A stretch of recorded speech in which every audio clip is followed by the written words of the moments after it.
US. പൗരത്വത്തിനായുള്ള അപേക്ഷാ fees Trump ഭരണകൂടം 75% വർദ്ധിപ്പിക്കാൻ ഒരുങ്ങുന്നു. പി. ചെറിയാൻ. Washington, US. പൗരത്വത്തിനായുള്ള അപേക്ഷാ ഫീസ് ട്രംപ് ഭരണകൂടം 75% വർദ്ധിപ്പിക്കാൻ ഒരുങ്ങുന്നു.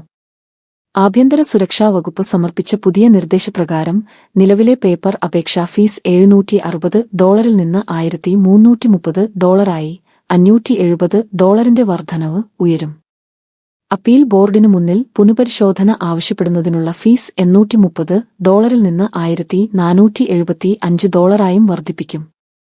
മിക്ക ഫീസ് ഇളവുകളും നിർത്തലാക്കുമെങ്കിലും നിലവിലുള്ളതും മുൻകാലങ്ങളിലുള്ളതുമായ സായുധ സേനാ അംഗങ്ങളെ ഫീസിൽ നിന്ന് ഒഴിവാക്കിയിട്ടുണ്ട്. അപേക്ഷകളുടെ പരിശോധന കൃത്യമായി നടത്തുന്നതിനാണ് ഫീസ് വർദ്ധിപ്പിക്കുന്നതെന്നാണ് വിശദീകരണം. പൊതുജനങ്ങളുടെ അഭിപ്രായങ്ങൾ തേടിയ ശേഷം കുറഞ്ഞത് 60 ദിവസങ്ങൾക്കുള്ളിൽ ഈ നിയമം പ്രാബല്യത്തിൽ വരും. യു.എസ്. പൗരത്വത്തിനായുള്ള അപേക്ഷാ ഫീസ് ട്രംപ് ഭരണകൂടം 75% വർദ്ധിപ്പിക്കാൻ ഒരുങ്ങുന്നു.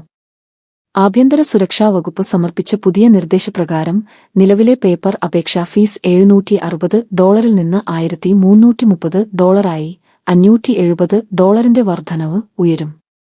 അപ്പീൽ ബോർഡിനു മുന്നിൽ പുനഃപരിശോധന ആവശ്യപ്പെടുന്നതിനുള്ള ഫീസ് $830 നിന്ന് $1475 വർദ്ധിപ്പിക്കും.